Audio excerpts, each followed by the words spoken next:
How's it going, everybody? It's the Joni Little Fox here. It's my channel where I talk about anime, video games, cartoons, most notably hedgehogs and mutant turtles. And today, I'm here to talk about some Ninja Turtles. So, if you read the title of the video, you know what I'm going to talk about today, and that's going to be about your boy Michelangelo.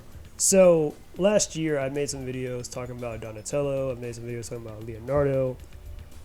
I made even a video talking about Raphael, and I kind of went more into like their history, their lore, like simple like bio stuff, some useless facts and stuff about them or whatever, or some of their feats, their love interest, some of their biggest victories, you name it. So I've pretty much gone on the deep end about that, but I've never really done a video talking about Michelangelo with that, I always kind of considered my Michelangelo Pantheon video to be that, but that was just me just explaining like Michelangelo, what he's been through as like the last Ronin at the time, and like in the IDW comics. But today I wanted to talk about just Michelangelo as a whole and all those other things I just said with that I covered with Leonardo, Donatello, and Raphael.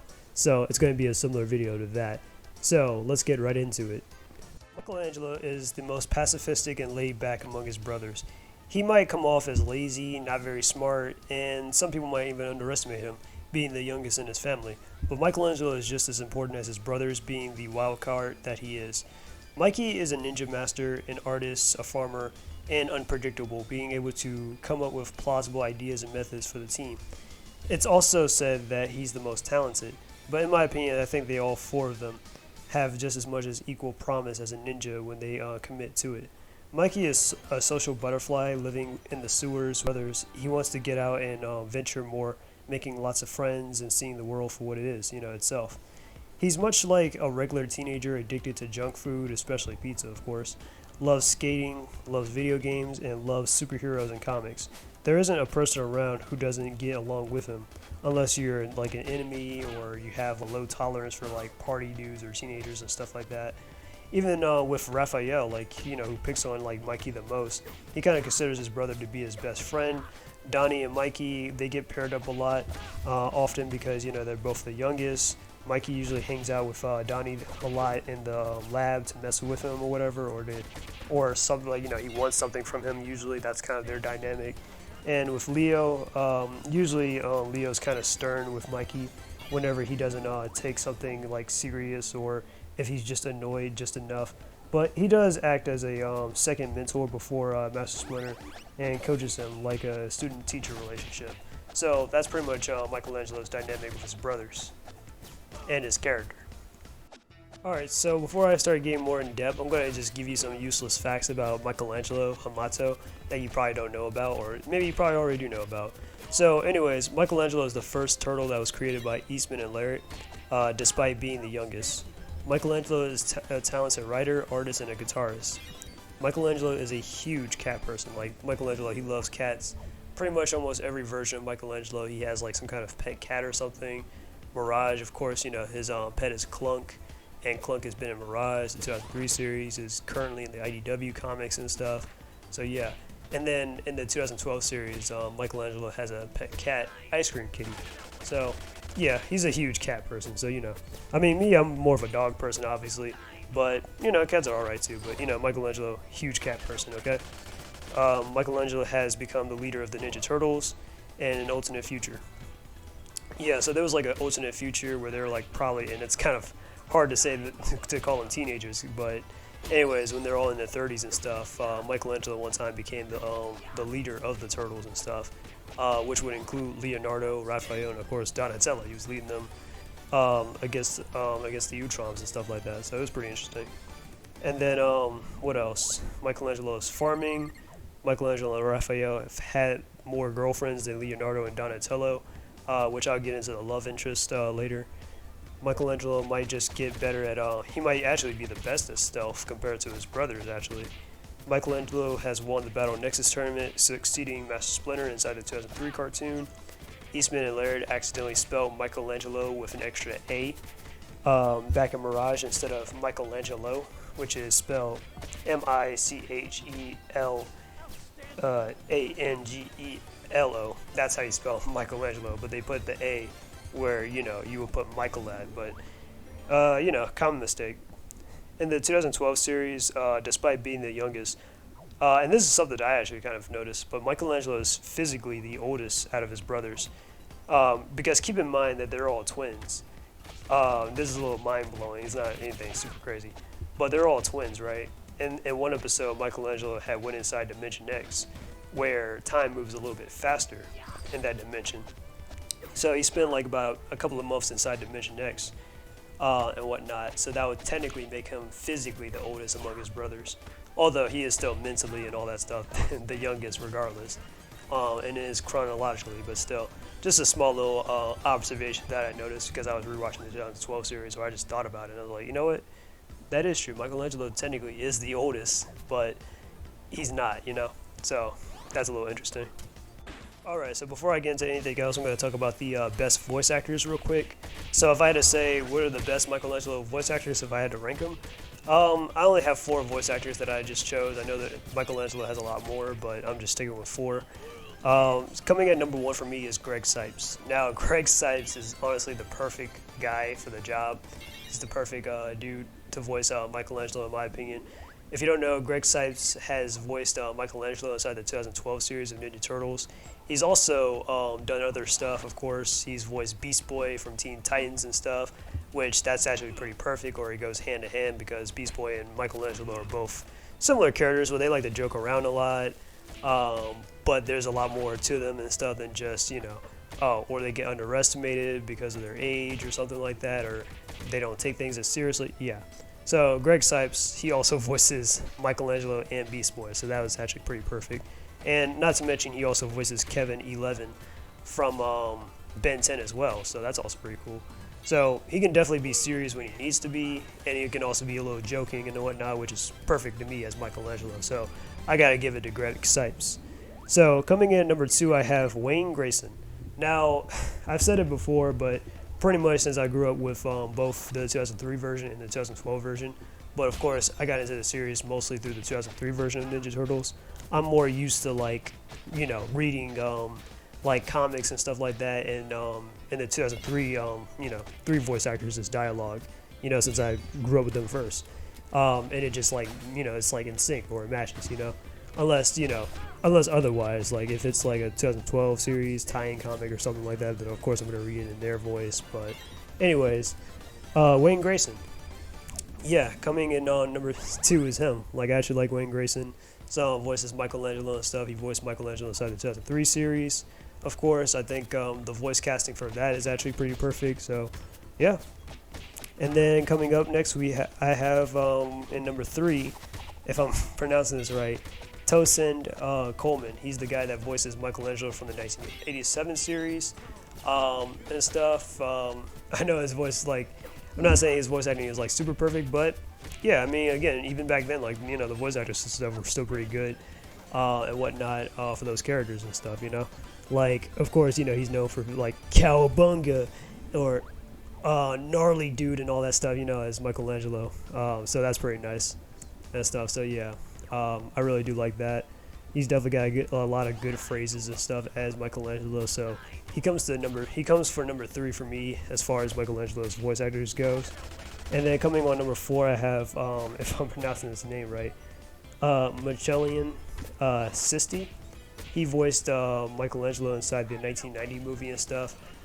He also played as the Dominoes guy, and I think if I could be mistaken, he might actually have been in the second movie too.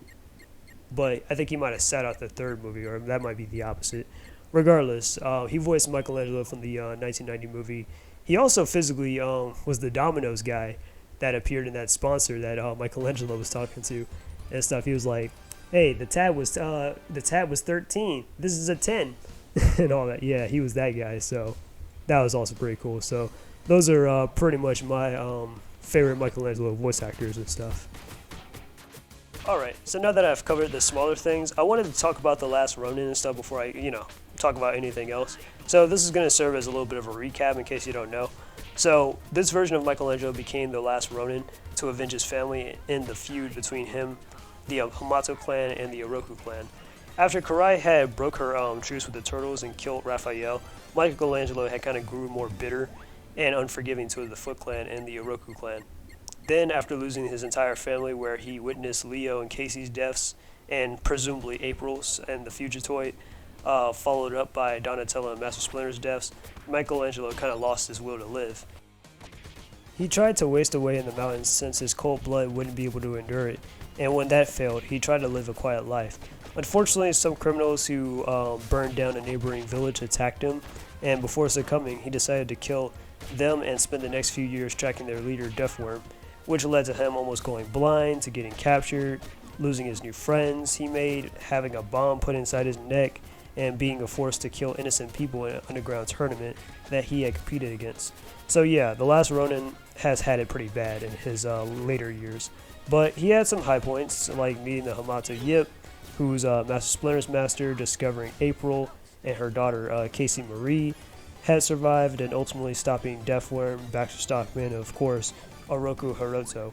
And his legacy is being carried by April, Casey, and Mikey's nieces and nephew. So, I mean, all's well that ends well, right? Alright, so my next question is Michelangelo weak? So, while Michelangelo is the youngest and the funniest out of his brothers, he's not exactly easy pickings either. As the last Ronin, he's outlived his brothers. He's trained with Master Splinter's master Hamato Yip and Wing Chun. He's gotten physically stronger and resilient to the point where he survived a fall from a several-story building face first.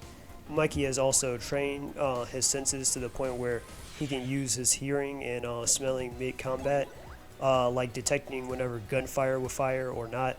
So, you know, he's off some Daredevil type of shit. Although I wouldn't say like his senses are as strong as Daredevil, but definitely good enough if he was ever blinded or if he was ever just in a fight or whatever, he can do stuff like that now.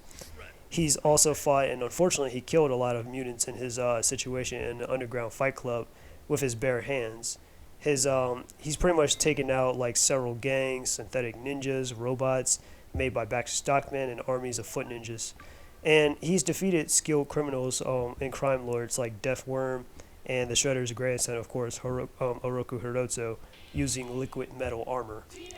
As a teenager, or as a Teenage Mutant Ninja Turtle, Michelangelo is well trained than the average person. He's a descendant from the Hamato clan, trained by Master Splinter in fighting styles like Kung Fu, Taekwondo, Tai Chi, etc. Like, they know a lot of fighting styles. I'm not going to cover every single one of them. Anyways, Michelangelo chooses to not think too much and is described to be unpredictable in a fight. So, you know, imagine like trying to read his mind and stuff. Michelangelo doesn't really think or use his mind during battle and stuff. It's like kind of like I was reading a book. I think it was Jeet Kune Do.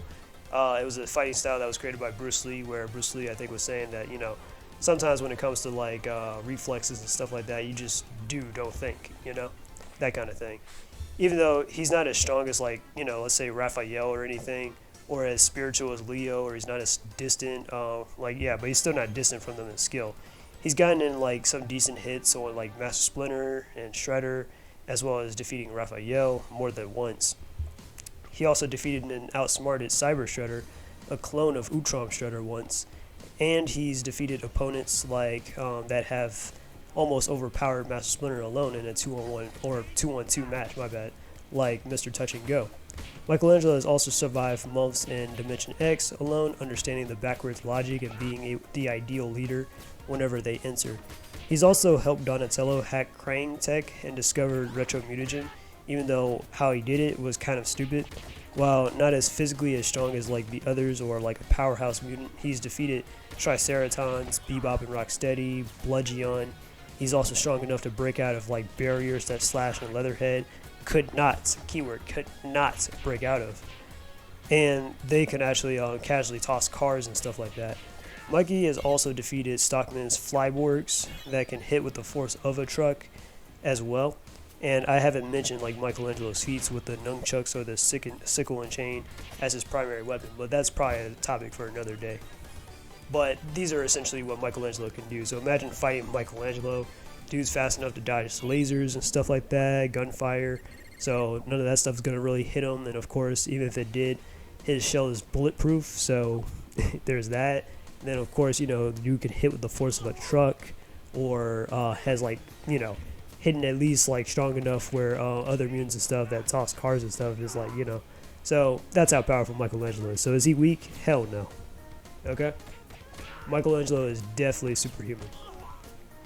Alright, so next up I'm going to talk about I'm going to spill the tea on some of Michelangelo's love interests. So these are either characters that Michelangelo's either crushed on, either dated, or whatever, okay? So let's talk about it.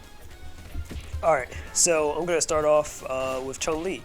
So Chun-Li is Michelangelo's crush, and this is likely non-canon, but this is from the Street Fighter and Ninja Turtle crossover. Michelangelo was a rival to Chun-Li and had developed a huge crush on her, and I don't blame him. I mean, come on, that's Chun-Li, people. Anyways, Chun-Li was low-key kind of charmed by Michelangelo and had some open respect for him and stuff, you know? And then next up on my list, I have Siri. This is kind of a one-night stand, but in the Mirage Comics, Volume 4, Mikey was acting as a tour guide for an alien dinosaur princess, and they both kind of hooked up while they were touring. Her guards got mad about it, about the two kind of running off and captured Michelangelo. Then they kind of threw him in a prison on their planet. And then after that, like, Mikey kind of escaped and wanted revenge on Siri for purposely neglecting him while he was in prison. So that was the thing. Next up, but this is unfortunately not resolved though in Volume 4, so that's the sad part. Next up, I have Mitsu. This is also kind of a one-sided crush. So Mitsu was a Japanese rebel leader Mikey had kind of fell in love with while he was in the past and stuff. But since she was kind of already engaged, she didn't have like return feelings for him, and Mikey was kind of already contemplating on staying back in the past for her. And this was inside the third Ninja Turtle movie, Turtles in Time. So yeah. Alright, so next up I have Kala from the 1987 series. So Kala, it's kind of hard to say on whether or not if she was like, well, they both had feelings for each other, but I wouldn't get into that. But they weren't like dating or anything. But anyways, Kala is one of the teenagers from Dimension X. In one episode, Mikey and Kala did have shared feelings for one another, but it's only been acknowledged in like one episode from the 87 series. And then after that, they kind of just dropped it or never like came back to it, unfortunately.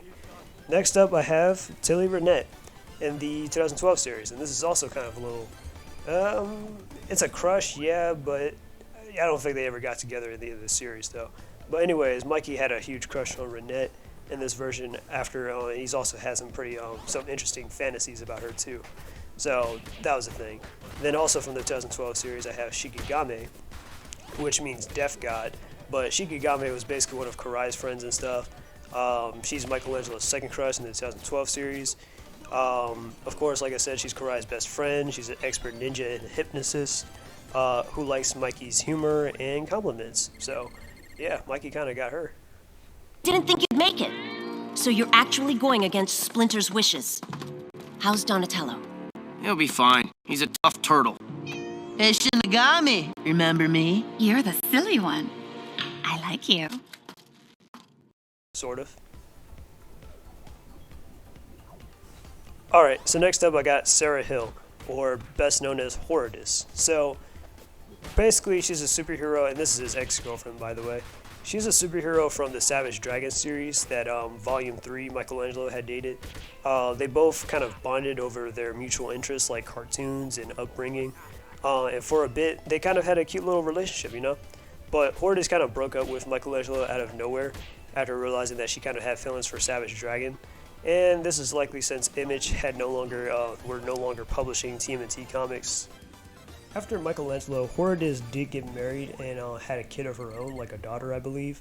And then, pretty much about a year ago, the writer Erik Larsen had killed off Horridus because of COVID-19. Like, I'm not even kidding. He literally killed off this character because of COVID-19. I'm like, what? So yeah, that's what's been going down with the Savage Dragon comics and stuff. It's been getting weird. And of course, I saved the best for last, and that is Princess Trib.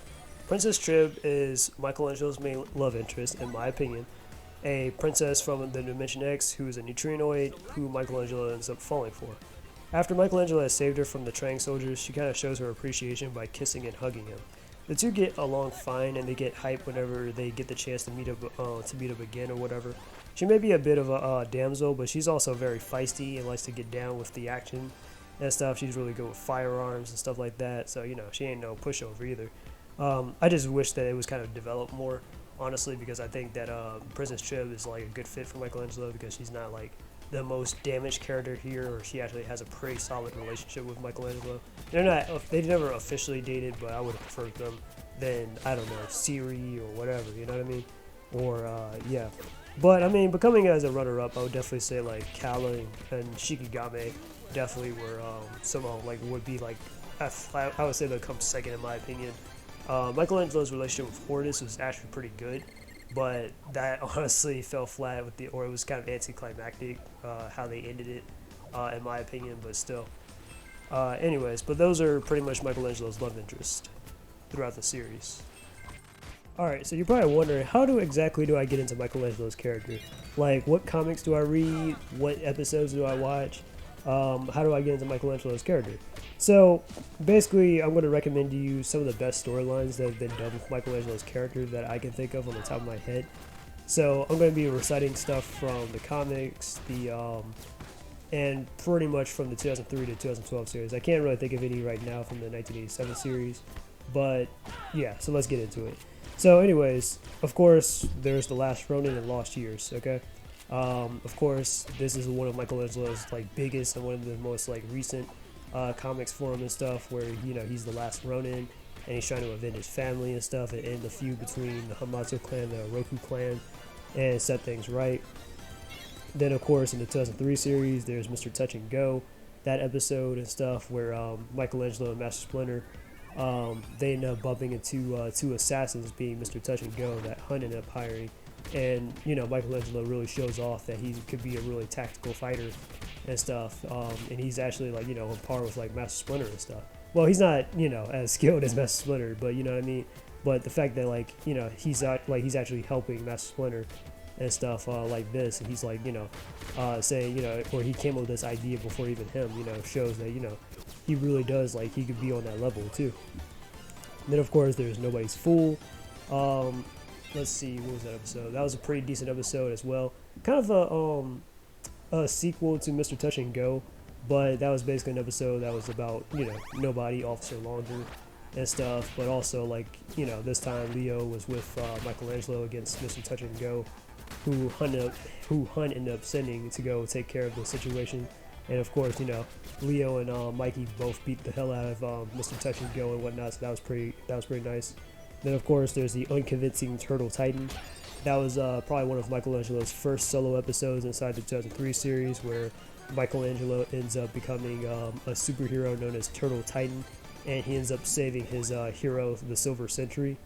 Then there's Clash of the Turtle Titan and stuff, where basically in the future, and fast forward, this is in fast forward, of course, not just the 2003 series. Well, it's the 2003 series, but later, like, what, season 6, if I'm not mistaken, or season 5 of Ninja Turtles? Yeah.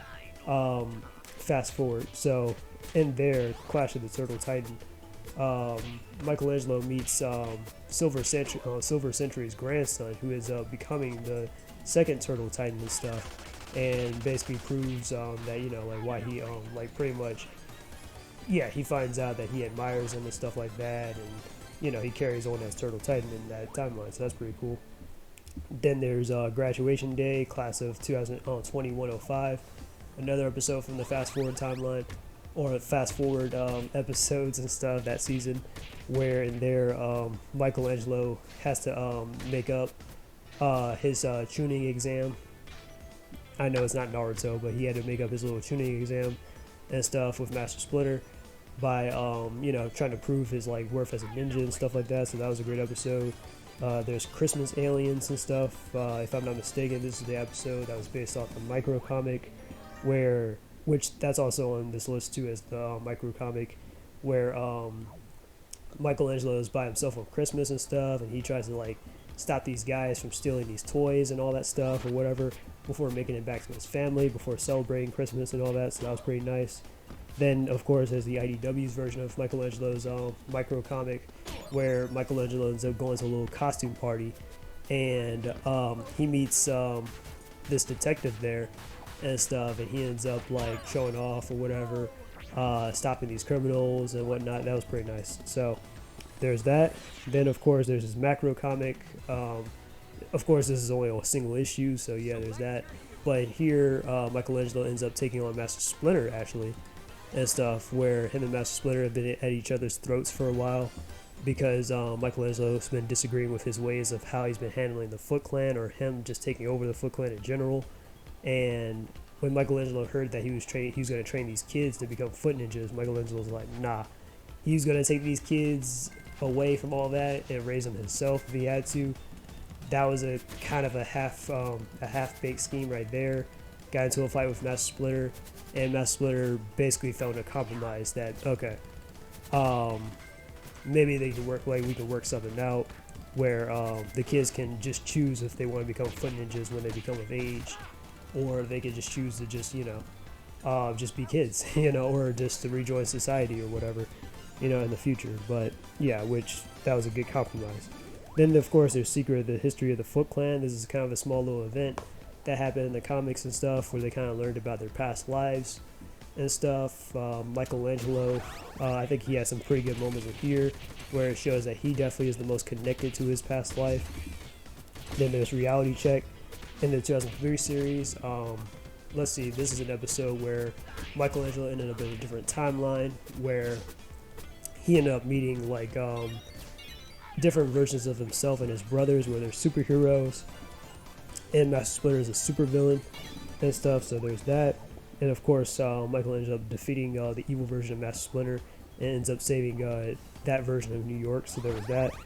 Then there's New Friends, Old Enemies. This is a 2012 series episode. Probably one of the first solo episodes with Michelangelo and stuff, where Michelangelo ends up becoming friends with Chris Bradford, who is one of the Shredder's students and stuff, and he's also a parody of Chuck Norris, and he ends up becoming one of their enemies and stuff like that, and arch rivals. But basically, Michelangelo made friends with him, but then he was obviously using him to try and get to Master Splinter. Then, Michelangelo later on like outsmarted him and all that stuff, and yeah, that's how that rivalry got started off. Then there is It Came From the Depths of, or It Came From the Depths, which is the first episode that introduced Leatherhead. I think Michelangelo and Leatherhead had some pretty good bonding in that episode. Then there is Invasion of the Squirrelnoids. This is a 12 series where Michelangelo and his brothers had to deal with these mutant squirrels and stuff inside, I believe, season 2. Then there is Parasitic Kick. I don't know how to pronounce that. Parasitic Kick. I know Parasite, but Parasitic. I don't know. But basically, it was kind of like Squirrelnoids, but just with alien bugs. But I think this episode came first because it was in season 1. So there's that. And Michelangelo had to deal with his brothers as well, because they also got infected. So he had to figure out a way to kind of save them and stop the bugs at the same time. So that was pretty nice. Then there's Pizza Face. Not exactly my favorite episode, but this is another situation where Michelangelo was by himself and his family was being pretty much taken over, and he had to find a way to stop them. And it's kind of debatable if it ever happened or not. It could have been a dream, or it could have been real. Who knows? Then there's Meet Mondo Gecko in the 2012 version, where Michelangelo ends up befriending Mondo Gecko and stuff. Jason, and they become dudes and stuff. That was pretty nice. Then there is Journey in the Center of Michelangelo's Mind, or The Journey of Mikey's Mind. That was another episode from I believe season 4, where they're with the Fugitoid and stuff, and basically Lord Drake had ended up sending these so-called neutrinoids, which are different in this version, but ends up sending them inside Michelangelo's mind to kind of uncover I believe uncover their little secrets or whatever, and just basically assassinate Michelangelo at the same time. Then there is Same As There Never Was from the 2003 series. This is more of a Donatello focused episode, but I actually thought this episode was pretty good with Michelangelo. Him losing his arm and stuff, him being a little bit more older and mature, it really showed and stuff, and he was really kicking some ass and stuff. Unfortunately, that version of Michelangelo was the first to die among his brothers. Then there's the Big Brawl.